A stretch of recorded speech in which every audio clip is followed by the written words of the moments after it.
Oh, hi! Welcome to the part 2 of the podcast with Maya Vishkarma. I'm sure part 1 hasn't disappointed you at all.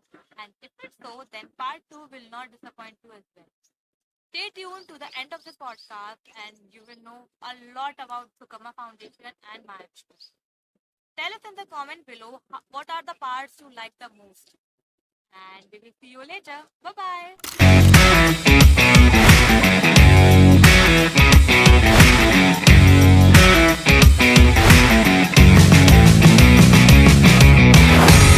से काम कर रहे हैं, अपने campaigns वगैरह 2017 से चालू किए। जब हम 2017 की बात करते हैं, उस टाइम पे ज़्यादा अवेयरनेस नहीं थी लोगों को कि पीरियड्स क्या होते हैं, पैड क्या होते हैं। हाँ, पैडमैन मूवी के बाद काफ़ी लोगों को पता चल रहा है कि हाँ, पैड बहुत ज़रूरी है दूर दराज गाँवों में। तो जब आप डिफरेंट डिफरेंट गाँव में गई, नए नए जिलों में गई, तो वहाँ पे लोगों ने आपका विरोध कुछ वे में तो किया होगा कि अरे ये क्या बोल रही है, मत जाओ, क्या है, ऐसा तो बोला ही होगा। इस बारे में चर्चा हम नहीं कर सकते सबके सामने, जी। ये सब चीजें तो ऐसे आपको बोली हाँ होंगी। ऐसे हमें शुरुआती दिनों में बहुत आए थे कि मतलब जैसे हम गांव में जाके महिलाओं को बिठाते थे, लोगों को चौपाल पे बताते थे, तो लोग हमको करते थे, ऐसा विरोध करते थे। लेकिन फिर हमने ये देखा है कि जब तक आप लोकल लोगों को साथ में नहीं लेंगी, और जब तक आप उनके गांव में से कोई 2-4 लोग आपके साथ में ना हो, तब तक आप ये करना मुश्किल है।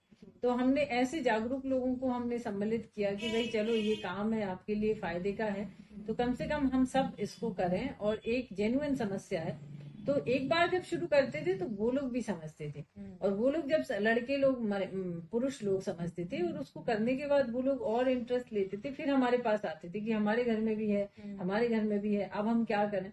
तो ये सब समस्याएं धीरे धीरे धीरे आपको आती है, लेकिन आपको जहाँ विरोध होता है वहां आपको रुकना नहीं होता, क्योंकि उसका मतलब है कि आपको मतलब और आगे जाना है, और कठिन आपका रास्ता है, तो इसलिए आपको तय करना होता है। बिल्कुल सही कहा आपने। जब से वो पैडमैन मूवी आई है, उसके बाद से हम थिएटर्स में भी देखते हैं, एड के पहले यूजुअली हमको सिगरेट के हार्मफुल इफेक्ट्स के बारे में बताया जाता है कि नहीं पीनी चाहिए। बट आजकल जो अक्षय कुमार का एक एड आता है कि फूफू करने में फायदा नहीं है, तुम्हारी जो वाइफ अंदर डॉक्टर को दिखाने गई है, उसके लिए इस पैसे में पैड आ सकता है। तो धीरे धीरे लोग जागरूक हो रहे हैं, इसको हिस्सा बनाया जा रहा है पब्लिक प्लेसेस का, और लोग अब थोड़ा खुल के बात करने लगे हैं। तो डेफिनेटली इसमें आप जैसे लोगों का बहुत योगदान रहा है कि हम जैसे लोग हों, आज आपको इंटरव्यू करने आए। अदरवाइज इस चीज को कहीं ना कहीं सबके सामने डिस्कस करने में थोड़ा सा वैसा माना जाता था, अनकंफर्टेबल माना जाता था कुछ साल पहले तक। तो मैं आपसे ये जानना चाहूंगी कि आपके आगे जो इसको ले जाने के जो गोल्स हैं वो भारत के अन्य राज्यों में भी हैं, या सिर्फ आप मध्य प्रदेश तक इसको सीमित रखना चाह रही हैं? देखिए, अभी क्या है कि हम लोग बहुत छोटे स्तर के हैं। हमारा फाउंडेशन मतलब 16 में शुरू हुआ, तो लगभग 5 साल ही हुए हैं जी। तो इतने छोटे स्तर पे आपको कोई भी काम करने के लिए आपको फंड्स की जरूरत होती है। तो अभी हमारे पास फंड्स जितने हैं उतने में ही हम काम कर पा रहे हैं। तो आपको कहीं और आपको डिप्लॉयड करना है, तो उसके लिए आपको एक बड़े उसकी और ज्यादातर लाइक माइंडेड लोगों की जरूरत पड़ेगी। तो जैसे जैसे हमें लोग मिलते जाएंगे, वैसे वैसे हम बढ़ते जाएंगे और राज्यों में भी जाने की कोशिश करेंगे। हालांकि जब आपदा आती है तो हम और राज्यों में भी जाते हैं। हमारे जो पैड हैं वो हर लगभग स्टेट में जा चुके हैं। लेकिन ये है कि हमने इस तरह का ऑफिस या इस तरह की फैक्ट्री और जगह नहीं शुरू की। वो उसका कारण ये है कि जो चीज हम चला पा रहे हैं, निरंतर रख पा रहे हैं, उसको हमें मेंटेन करना चाहिए। ऐसा ना हो कि आप 50 जगह खोल दें और फिर आधी चीजें बंद हो जाएं समय के साथ, क्योंकि कोविड हमने देखा है, इसमें अच्छे अच्छे लोग जो हैं मतलब उसमें हो गए हैं। तो अभी हम धीरे धीरे मतलब बढ़ रहे हैं, अब देखते हैं आगे क्या होता है। जी बिल्कुल, जिस तरीके का आप अभी काम कर रही है वो बहुत ही प्रशंसनीय है। और मैं बिल्कुल चाहती हूँ अपने दिल से कि अगर कोई भी हेल्प हम लोगों की साइड से हो सके तो हम लोग बिल्कुल आपको योगदान करना चाहेंगे।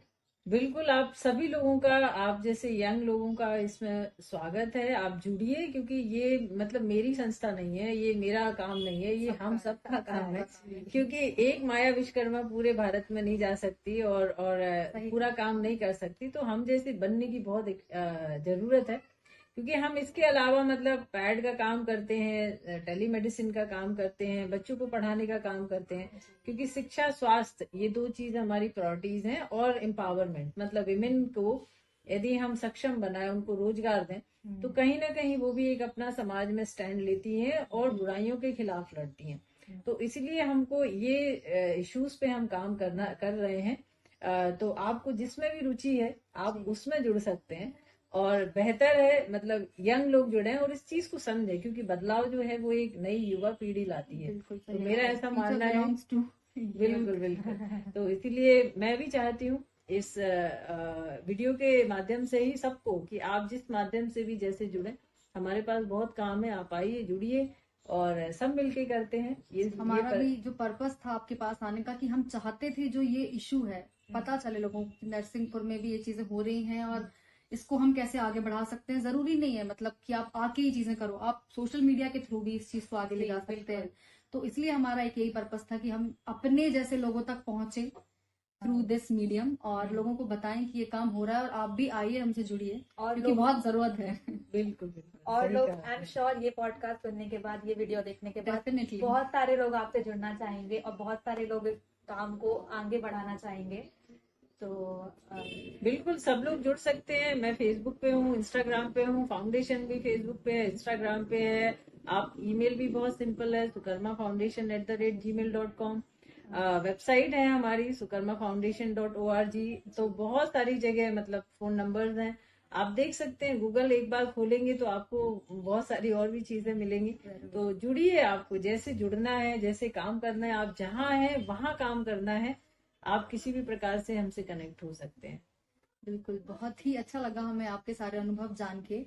और मेरा एक अंतिम सवाल आपसे सिर्फ इतना ही है कि पैड के अलावा आपने जो हमें अभी बताया कि आप टेलीमेडिसिन का भी काम करते हैं, तो थोड़ा सा आप हमें उस पर प्रकाश डालेंगे कि क्या चीज है वो, हम लोगों तक पहुंचाना चाहेंगे। देखिए बिल्कुल, मैंने जब पैड का काम शुरू किया तो मुझे लगा कि ये पैड काम अच्छा है। तो ये काम जो है ये तो शुरू हो ही चुका है, चल रहा है। लेकिन मेरे गांव में और समस्याएं थी मेडिकल से रिलेटेड, जो कि हमारे नरसिंहपुर में डिस्ट्रिक्ट हॉस्पिटल है, और डिस्ट्रिक्ट हॉस्पिटल हमारे गांव से लगभग 100 किलोमीटर की दूरी पर है।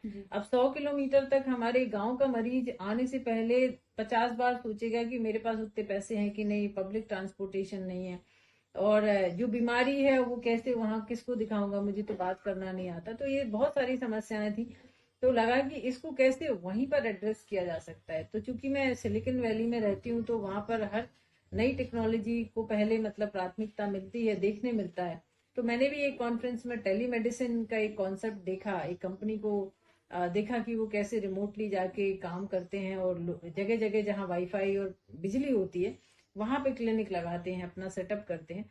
तो उनको मैंने संपर्क किया कि मुझे आप जैसे लोगों की जरूरत है, ताकि मैं अपने गांव में ये काम कर सकूं और उन लोगों को ये मदद हो सके जिनको जो मतलब इलाज के लिए उनके पास पैसे नहीं है या वो संसाधन नहीं है, जिससे कि वो नरसिंहपुर, जबलपुर या नागपुर जैसी जगह जा सके।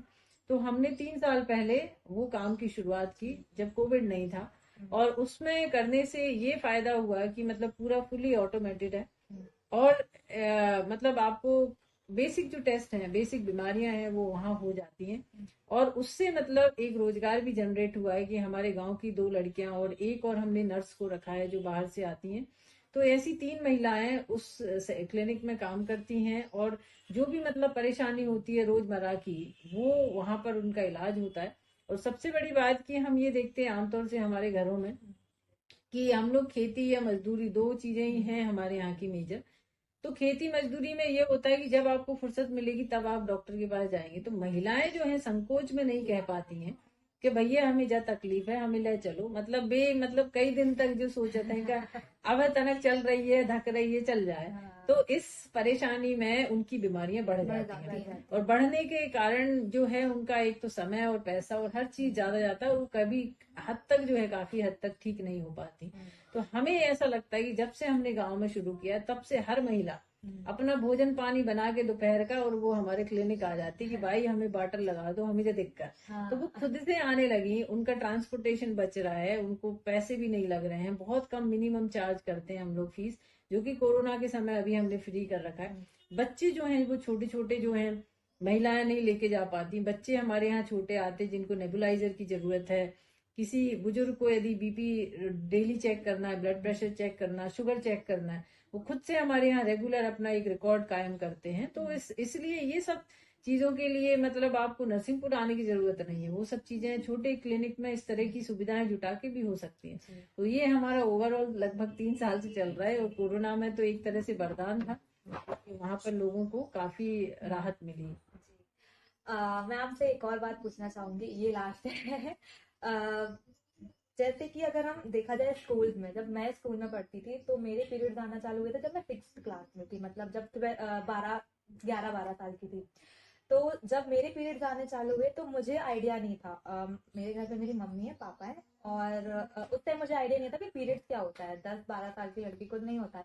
तो स्कूल गए थे हम लोग उस टाइम पे, और वाइट ड्रेस थी उस दिन पे। तो उस टाइम ब्लड स्टेन्स आए थे, तो मुझे लगा कि गेम्स पीरियड था, शायद कुछ लग गया होगा, तो ब्लड स्टेन्स आ गए होंगे, तो इग्नोर कर दिया मैंने उस दिन उसको। फिर सेकेंड डे जब मैं स्कूल गई, फिर से आई वापस, तो दूसरे दिन संडे था। तो उस दिन मम्मी ने ध्यान दिया कि ये ब्लड स्टेन क्या है, तो हम लोग मम्मी कुछ लग गया होगा, शायद खेलते टाइम, गेम्स पीरियड आज भी था। तो मम्मी ने बोला नहीं नहीं, ब्लड स्टेन ये उसके कारण नहीं है। तब मुझे पता चला कि ओ, पीरियड्स नाम की भी कोई चीज होती है, और ये हर महीने आता है, और ये हर गर्ल को होता है, तो मुझे इससे डील करना पड़ेगा अब। तो जब हम स्कूल्स की बात करते हैं, गर्ल्स को अवेयरनेस नहीं होती। और गर्ल्स को अवेयरनेस कैसे मिलती है कि उनको या तो टीचर्स बताती हैं, सेमिनार होता है, या तो उनके पेरेंट्स बताते हैं, मम्मी बताती है स्पेशली। बट बॉयज के केस में ऐसा कुछ भी नहीं होता है। उनको अवेयरनेस कहाँ से मिलती है? या तो बुक्स, अगर किसी को शौक है तो बुक्स, या तो उनको उनकी जो फीमेल फ्रेंड्स हैं उनसे पता चलता है। कई लोग जो ऐसे हैं जो अपने घर में भी इस बॉयज बात करने में कतराते हैं कि नहीं, मैं मम्मी से बात करूंगा तो मम्मी क्या सोचेंगी, बहन से बात करूंगा तो बहन क्या सोचेगी। तो मेरे हिसाब से बॉयज में भी ये अवेयरनेस आनी चाहिए। गर्ल्स के लिए सिर्फ सेमिनार होता है, गर्ल्स को ही सिर्फ ऊपर बुलाया जाता है और उनको बोला जाता है कि तुम्हारे पीरियड्स आएंगे, तुम्हें ये करना है, तुम्हें ये खाना है। बट बॉयज को कोई कुछ नहीं बताता। उन जब टीनेज ईयर्स में होते हो, जैसे मैं मेरा एग्जाम्पल बताती हूँ, जब हम स्कूल में हुआ करते थे, तो हमारे स्कूल में क्या होता था कि जो हमारे बॉयज मेल फ्रेंड्स हैं, जो वो लोग पैड बोल के हा हा हा हा करके हंसने लगते थे, अरे पैड हा हा हा हा हा ऐसे। तो उनके बीच में अवेयरनेस जीरो है बिल्कुल। तो मेरे हिसाब से बॉयज को भी थोड़ी सी अवेयरनेस होनी चाहिए कि जो वो अपनी सिस्टर्स को, अपनी फ्रेंड्स को, अपनी रिलेटिव्स को थोड़ा अच्छे से समझ सके। आप क्या कहेंगे इसके लिए? देखिए, मैं आपकी बात से 101 नहीं 200% सहमत हूँ, क्योंकि मैं भी कहीं ना कहीं ऐसा सोचती हूँ, नहीं ऐसा सोचती हूँ कि एक जो हमारे यहाँ सेग्रीगेशन वाली, जो पृथक करने वाली एक जो प्रोसेस है कि भाई लड़कों को लड़कों वाली चीज पता होना चाहिए, लड़कियों को लड़कियों वाली चीज पता होना चाहिए, तो ये कहीं ना कहीं एक समय पे जाके मतलब बहुत ही एक अजीब सा माहौल पैदा करती है, और कहीं ना कहीं वो एक मजाक का विषय भी बन जाता है। तो जैसे मैं देखती हूँ कि जैसे अमेरिका में बच्चे जब बड़े होते हैं तो उनको 5वीं के बाद ये दोनों को शिक्षा दी जाती है, चाहे लड़का है या लड़की है, कि भाई ये एक ऐसा मुद्दा नहीं है कि इसको छुपाएं या इसमें कुछ हो, ये एक प्राकृतिक चीज है, और ये आज नहीं तो कल होगी। तो ये हर लड़की को पता होना है और हर लड़के को भी पता होना है, ताकि यदि लड़की के पास में कभी कोई चीज नहीं है तो लड़का उसको उस ढंग से हैंडल कर सके, मतलब उस संवेदनशीलता दिखाए, ना कि मजाक बनाए। तो ये कहीं ना कहीं दोनों के पाठ्यक्रम में होना चाहिए, दोनों को इसका बराबर ज्ञान, एजुकेशन होना चाहिए।